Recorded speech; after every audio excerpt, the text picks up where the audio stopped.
Gator Pit Rich here, guys. Been a hell of a week, man. Let me tell you.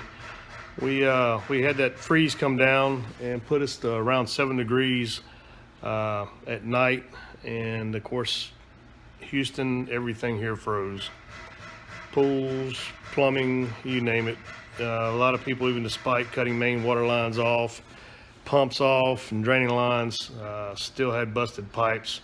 To include us here at the shop, we shut our main water line off from the meter to the shop, bled the lines, left the faucets open, and I'll be damned if we didn't get here tomorrow. We finally got power yesterday, so we've been out of power Sunday, Monday, Tuesday, Wednesday, and back on Thursday. And so I come up to the shop to check on the shop, me and some of my employees who could get here, and check the water lines, and of course they're busted. So we're out there right now working on replacing those water lines, and should have everything done over the weekend, and by Monday we should be running operational 100%. The only thing that we won't be able to do is to ship out cookers, Gator pits, because LTL shipping companies aren't running their trucks right now. Even though the weather is better today with a high of like 40, but we were 22, 25 last night, I think, somewhere around there.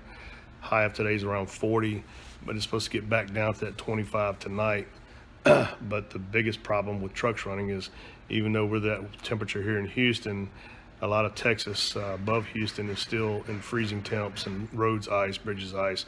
So according to my shipping rep, the trucks aren't running.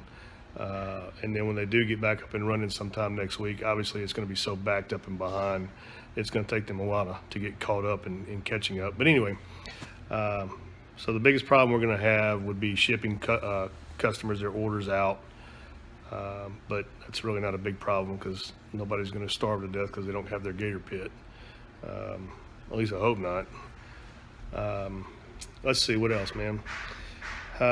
No water at my house. I do have power, but I have a water well. I live somewhere out in the country where we have a well and septic system. It's not that not that I don't have water. I don't know if I have water because I haven't turned my breakers back on, because if I do have ice in my lines and my well pumps and all that, I turn the breakers on to get power to them, I'm going to really blow and fry everything. So I'm going to wait another 2 or 3 days, Saturday or Sunday, before I turn those breakers on and let this, whatever standing water may have been in those pipes, even though we bled them, defrost, and hopefully when I kick on my breakers, that we will have running water for me and my family. We've been going to my son's house and taking showers every couple of days. I've been living in a camper behind the house, but we are with power. We did sleep in the house last night.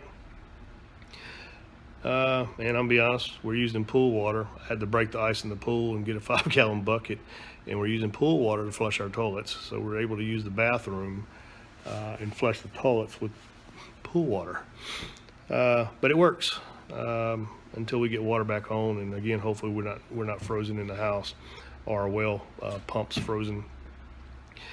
The shop, other than that, is okay. I do have some employees here. They are working, building some cookers today, while we're working on plumbing as well. I've got one employee that's not here.